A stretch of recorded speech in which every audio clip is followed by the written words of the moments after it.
Hey folks, Joe Valley here. Welcome to another episode of the Quiet Light Podcast. Today's guest is Anton Hermann, and I'm pronouncing it wrong because he is German, and he told me how to pronounce it with a German accent, and I failed miserably. So I'm just going to be a good old American and say Anton Hermann. Great guy, engineer by trade, right? He had the goal of working at the Mercedes and BMW factories and helping create great luxury cars. And then realized after school it really wasn't for him. He went ahead and sold some products on Etsy and then sold some products on Amazon Germany, and it just took off. And he's created an agency from that that's been around for about 4 years now that is slightly different than your typical agency.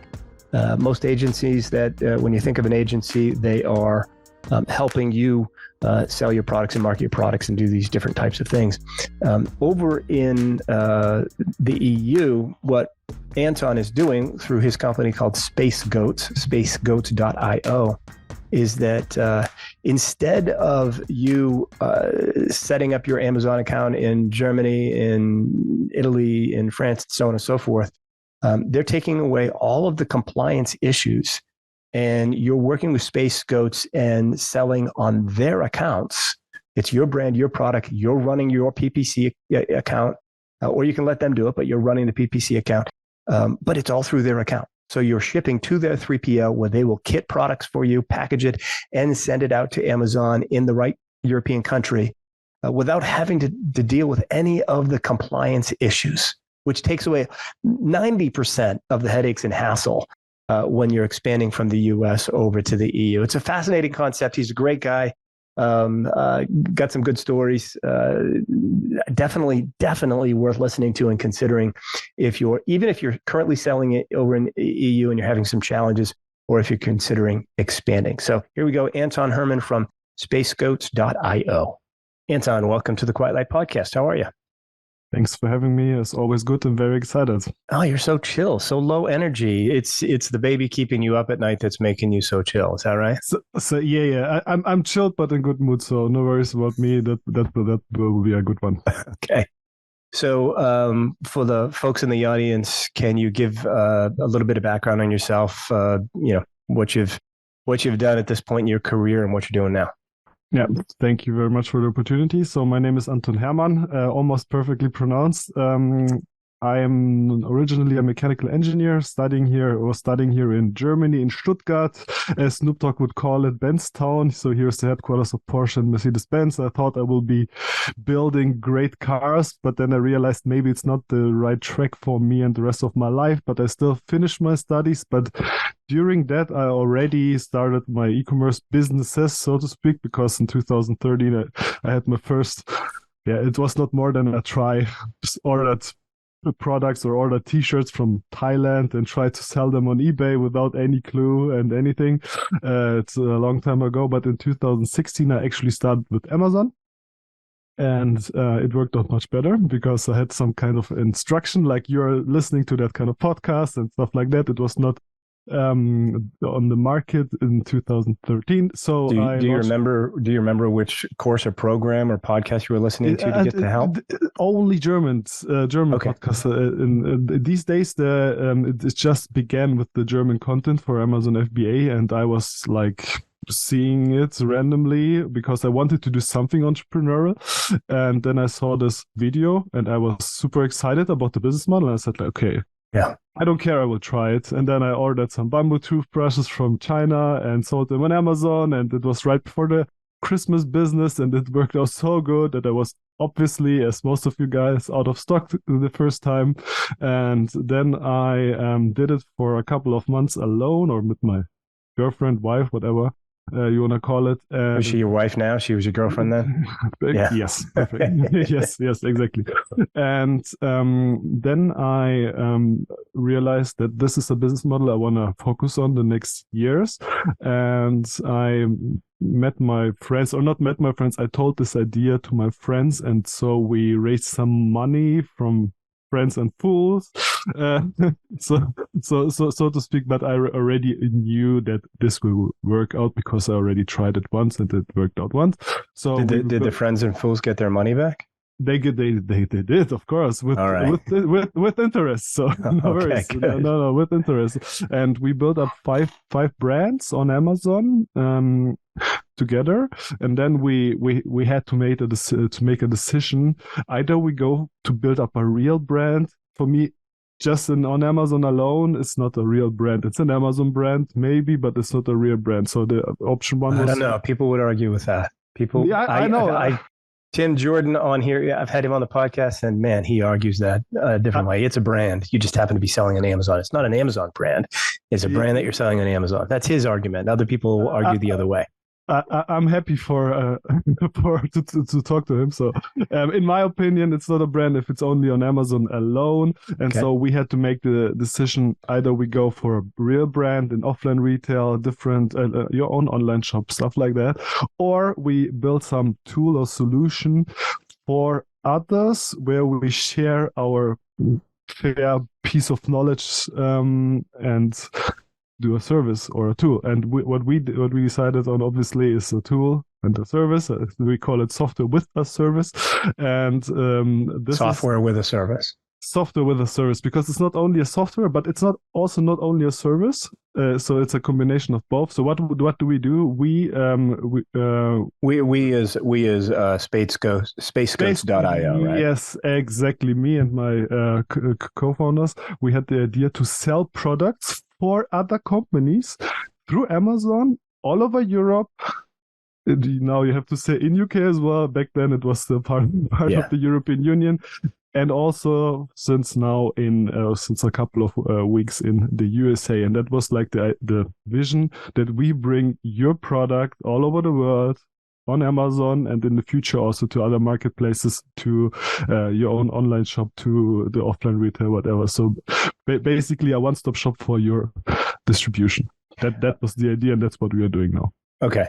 So the original brands, I'm curious, sold, I'm assuming you sold in Amazon Germany is where you started, probably, right? Exactly. Yes, we sold them in Germany. Am I remembering it correctly? That, I've sold a number of brands that primarily sold on Amazon in Germany. Yeah. Is that the strongest Amazon marketplace in the EU? Is it Germany, or would it be It's the second in the world after USA. Yeah. After USA, yeah, I thought so. Yeah. So that would mean that if someone in the US wants to expand over to the EU, should they focus? All right, let's go to every country, or should they focus in on Germany first, in your opinion? Great question. So before that, I would say, before the Brexit, I would say start in the UK, because you know the language already. It's easier to get in, and then spread to the other marketplace. But now I would not recommend this, because UK is not part of the European Union anymore. So you basically are in a you have a separated market. So if you want to get the full potential of the Amazon Europe market, I would start in Germany, because it's by far the biggest of the leftover ones. I mean, UK is out there. And then expand to the other marketplaces in the second step. That would be my recommendation, because you need to focus. You need to take care of the marketplace. You need to invest money. You need to invest money for marketing. You need to invest money for stock. You need to bring your compliance in shape. You need translations and so on and so forth. So just for the focus, I would start in Germany and expand afterwards to the other marketplaces. What's the size of the Germany market compared to the US market? In specifically talking about Amazon. So the German market is around 35 billion revenue, like plus minus a couple of billions. And I guess USA is 150 or something like that.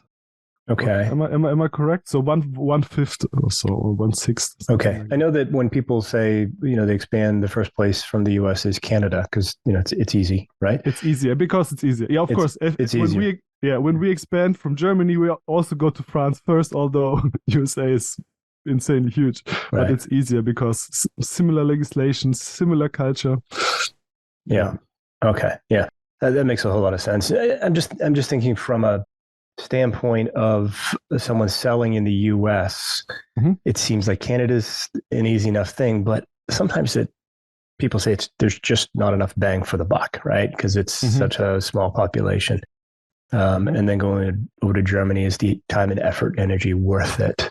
And it sounds like you may get, a 20% bump in total revenues by going to Germany, assuming that the sell-through rate is the same and your product would be interesting and valuable to the German population as opposed to the US population, because they're different people with different mindsets. 100%. As we go vice versa right now, so bringing Germans to USA, we know that there is a huge difference. So what are the differences between the German tastes and population versus the US? And don't tell us we're all obese and like potato chips and French fries, because that's just true. But what's the difference? Why? That's not the main difference.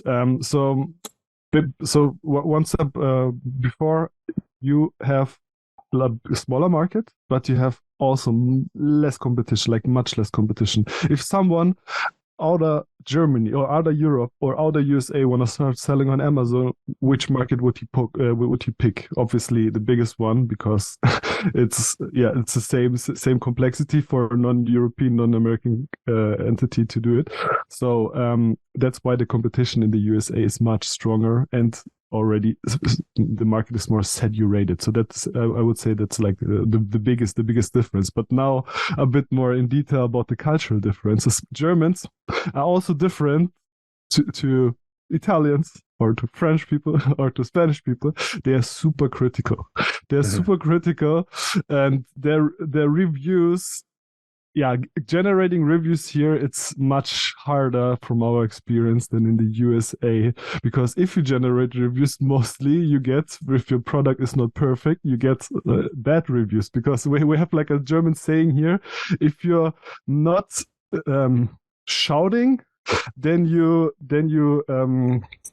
how you can translate it properly. If you're not shouting at someone, that's already then it's already good enough. Something like that. Did you get it? Not at all. Okay, no. Not shouting at someone is appreciation enough. Okay, so if you don't say anything, then it's a good product. But if you say anything, then it's a bad product. Okay, so if you're going to say anything, it's going to be negative. Yeah, exactly. That's kind of critical. Of course, it's super critical. Of course, you cannot say it about all the German people, but not, I would say there is a taste into this direction. So there is also some. If you're talking about hacks and strategies, one strategy we developed is that you launch first in Italy, if you want to sell in Europe, and afterwards in Germany, because the Italian people are super kind and super nice and everything is always bueno and good and blah blah blah, and then you get the good reviews and then expand to Germany because they are more critical, and then you go into the with a better conversion rate into the market. It's for a product which you launch from scratch. If you take a US product, you can transfer the reviews anyhow to Europe, which is nice, and then you go into the market with a high quantity of reviews and hopefully a good average. Are the US reviews that transfer over, are they translated to Germany? German? Yeah, they are automatically translated, as I know. And then the people can read, but you have a small flag, Amazon.com review. But it's okay. If the people see the average reviews and the quantity of the reviews, not many go down to the reviews and really dig deep into it. It's interesting what you're saying about the culture. My last transaction I did with a German citizen, a gentleman named Max, incredibly smart, sharp, and he was an engineer as well. Okay. But man, he was tough. He was tough. If we were having a conversation, he was yelling at me most of the time, not literally like in the top of your voice, but it was always so stern and so direct. Especially when we got to the contract aspect of it. I'm not his attorney, yet the details in the asset purchase agreement, the little minutia and the language and the punctuation, all of it was just crazy detail. And of course, his attorney was German as well, which it was tough. But we got through it, and we sold his business, and he ended up working.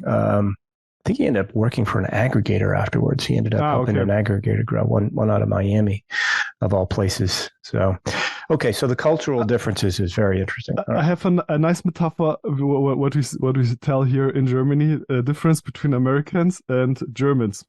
There are 100 Americans and 100 Germans which wanna climb up a mountain. 99 Germans will do that. Will make it. 99 Germans will make it. Somehow they will make it. But the first one will always be the American guy because we are here. We plan the trip for months and years and whatever. We get all the equipment and blah blah blah. The Americans they just run. They just run and try to be the first, and that's why they get first. But half of them will die on the way. But the first one will be the American. That's a metaphor we are telling you about the difference. I'm gonna have to check with my Mark's. It sounds like he's got some German in him. He plans and gets every detail oriented before he even starts. Yeah. And I'm that jackass that's just going to go, okay, let's go. Yeah. But you need both. You need both. To be honest, to be fair, you need both. That's one who's running and one who's taking care of, hey, slow down, man. We need to figure out this and this and that out. That's why we're good business partners. It works out pretty damn well. Exactly. Yeah. All right. So lots of different cultural differences.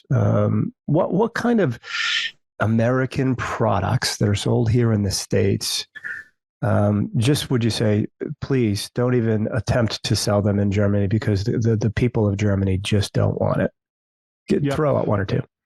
Yeah. So first of all, you need to think about the plug situation. So you have a different plug here in Europe, in Germany, than in the USA for electronic products, for example. Yeah. So there are like general barriers, I would say, which you need to overcome. But now back to your question. I guess technical devices which we have as big brands here in Europe as well. For example, probably Siemens, Miele, that are like huge brands for household products like ovens and stuff like that. So we don't have a good meaning about American household products here in Europe. So made in the USA is not a selling point because we are in all this mechanical engineer thing here super strong and really trust in our brands. Okay. We need to pick something. Yeah. All right. So no made in the USA, proudly made in the USA is not going to fly in Germany. Some products probably, yes, like candies and stuff like that, but not electronic or engineering, mechanical engineering product. iPhone is something else, but it's not. It's not even made here in the US. It's made, it's made in China. At least for now. Exactly. We'll see if it gets over to India and Mexico and things of that nature. Yeah. Well, over the years, you've had hundreds and hundreds of clients that you've helped sell all over the EU and now in the US as well. What are some of the biggest pitfalls, mistakes, obstacles that you see people encounter that you help them overcome? Yeah, the number one is compliance. It's like compliance, product compliance, tax compliance, all that. Extended product responsibility, you might have heard about it. It's a special thing here in Europe. Everything related to compliance is a huge pain if you don't have the European compliance mindset. We can split it up into labeling, for example. We can go into certifications. You need all the VAT numbers up front before you can actually start selling. In America, it's the other way around. You can just start selling, track your thresholds, and as soon as you reach the thresholds, you just get then your VAT numbers. Here you need to have everything in place right before. And the European Union made it even stricter. There is something called the Digital Markets Act, which is implemented over the time. So not everything at the same time, but over the time. And what it says is that the marketplace, the products are sold on, it's like split into different tiers, but Amazon is obviously the biggest, the highest tier for sure. And the marketplace is responsible for the products which are sold on the marketplace. What means Amazon is super careful, and as soon a claim comes in, they first shoot and then ask. Basically, they take off your product and then they ask for documents and all that stuff. And I guess that is something people don't like to think about because it's not really interesting or exciting to think about rules, and some of them are really stupid laws and blah, blah, blah. But if you don't do that, you might lose a couple of weeks or months of revenue, and this is something you should definitely consider before you go into the market. How quickly does Amazon Germany respond to, if the listing's been taken down and you have all the proper compliance paperwork, how quickly are you able to reach them, communicate, and get your listing back up on average? Best case, I would say 3 to 7 days. Worst case, never. So there's something in between. But getting a listing blocked, that's super fast. And people are asking me, hey, but who will know that? Who will find it out? And I said, not Amazon, not the government will find it out. The competition. The competition will just order. There are businesses, services which just do that. They order all competitive products.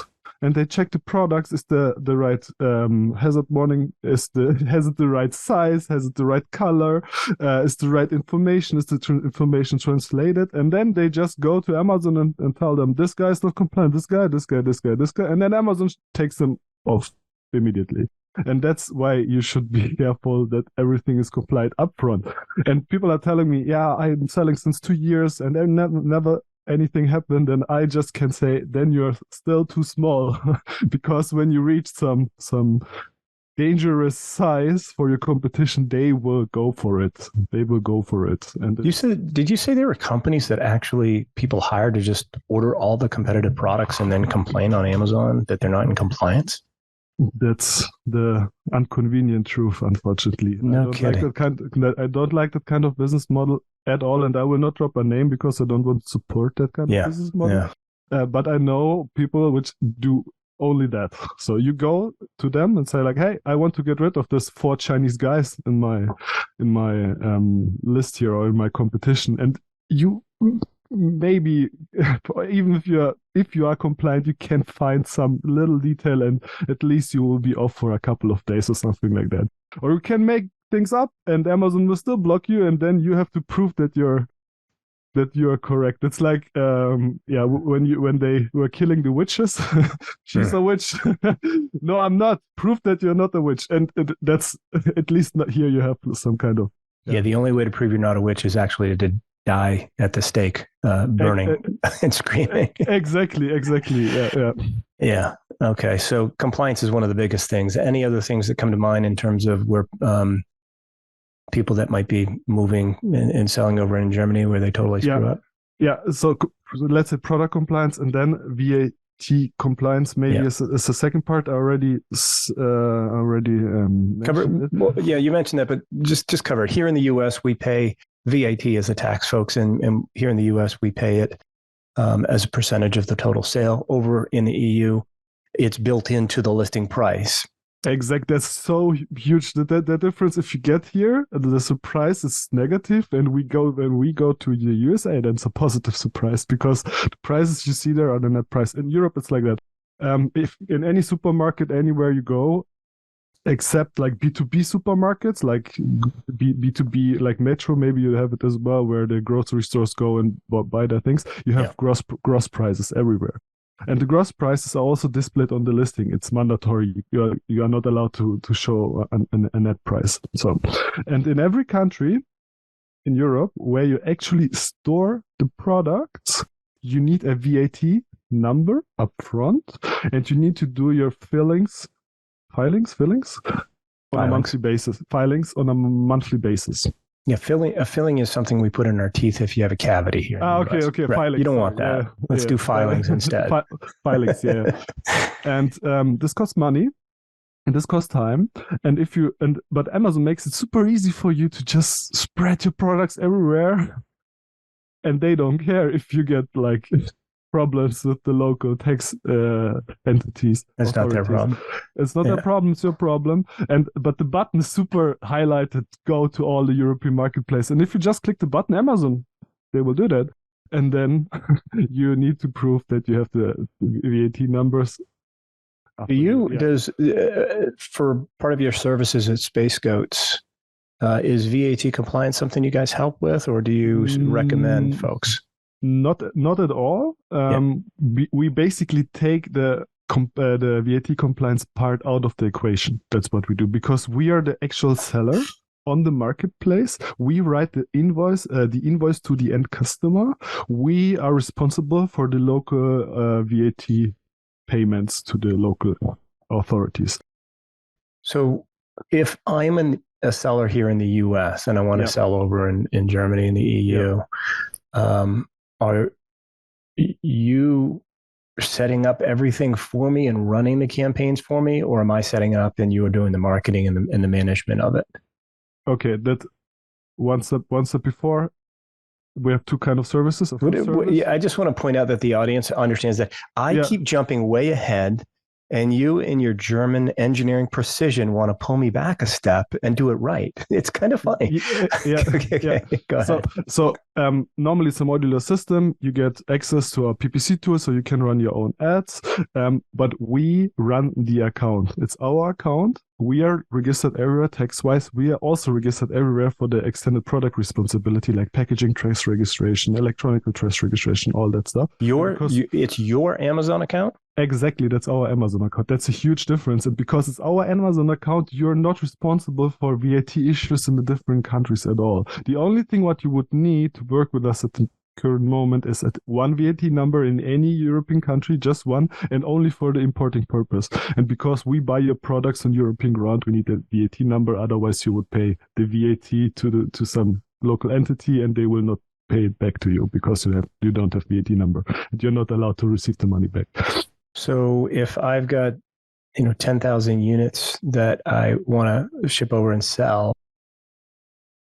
and we're selling them through your Amazon account all over Europe, are you earning a percentage of the transaction? Are you paying me for the inventory? How's it work? We earn a percentage of the transaction, but legally we buy the products with the payment goal as soon as we sold it. So basically it's kind of a commission, but it's technically not a commission because otherwise we wouldn't be allowed to sell internationally.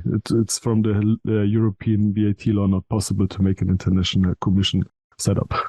So we buy the products, there's an invoice, and then we sell the products through our Amazon account, and then we pay you out for everything we generated on Amazon minus our cut.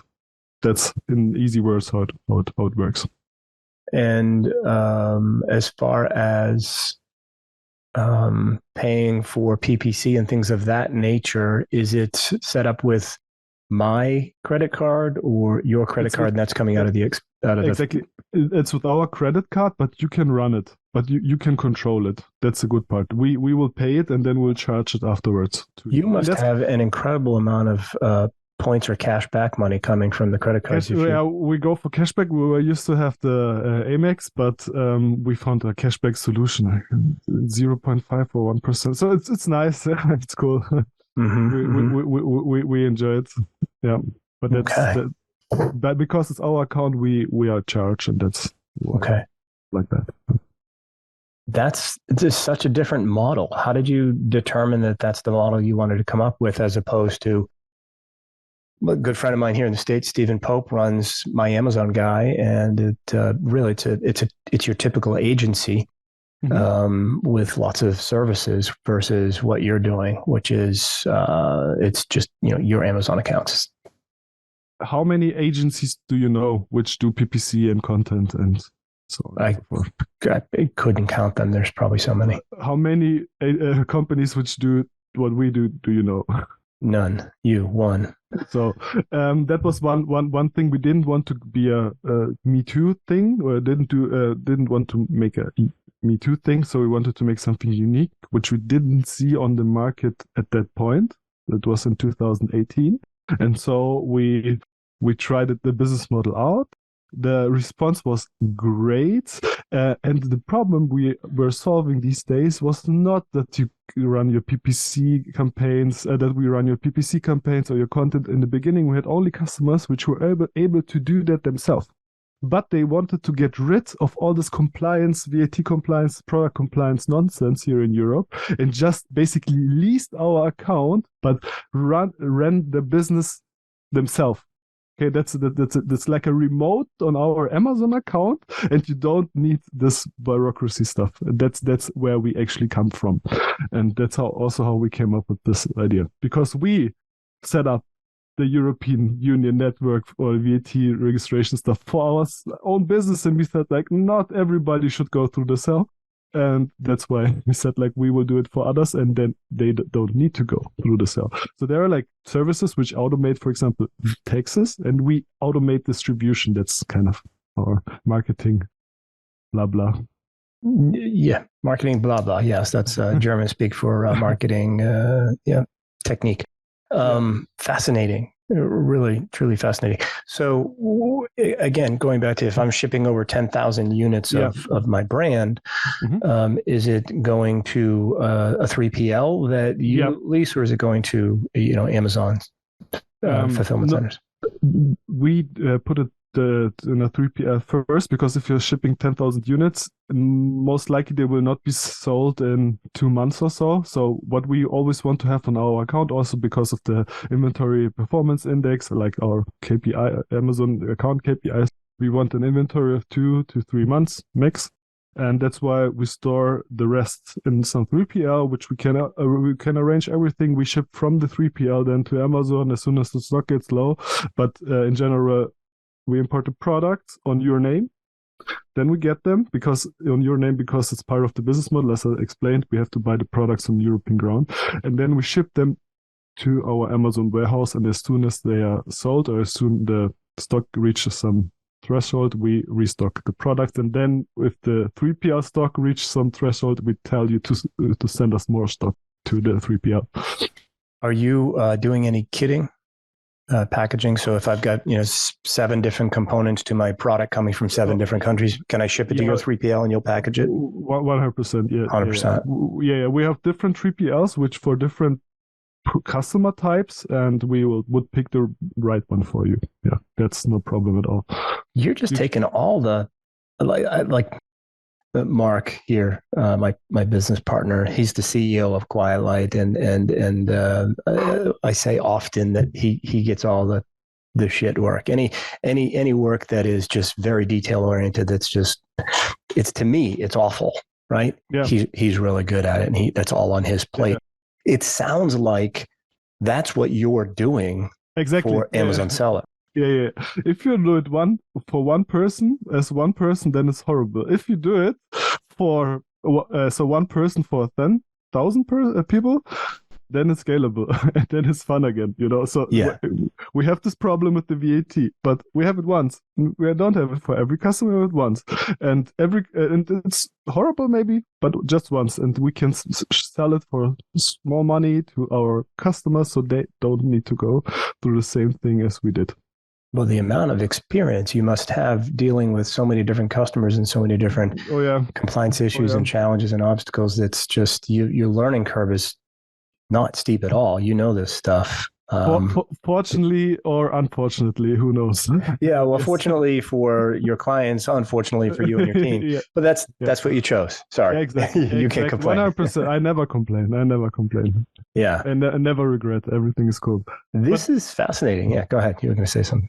If I would roll everything back, if I would know the unknown before, maybe we would do something else. But we just said like, okay, we sell for others. Okay, let's try. And I moved my first business as our first customer basically to our main business, and then we just started. And then we experienced, oh my God, you need this, you need to cover that, and every day came something new to the Are the majority of your clients today, are they European sellers, or are they US? Germans? They are Germans, actually. Most of our customers are Germans because we come from Germany and we have here a nice brand already. So if you're in the Amazon field, I'm very frustrated if you did not hear our name before. So here we have a good brand. That's why we have many customers here from Germany.